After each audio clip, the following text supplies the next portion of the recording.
कौन एबे प्रथम वचन मागिबी कथा दब तो? हाँ हाँ माग, मु निश्चय देवी।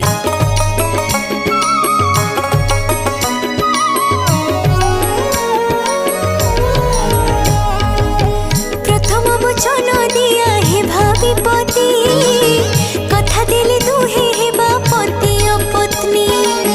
जेबे तुमे तीर्थ व्रत करिण जीव, सेते बेले मोते निश्चय संगरे नब। यज्ञ करुथिले अबा पूजा करिले, मोते निश्चय रखिब मम पाखरे। ए वचन दिया को शपथ करिण, प्रथम घेरा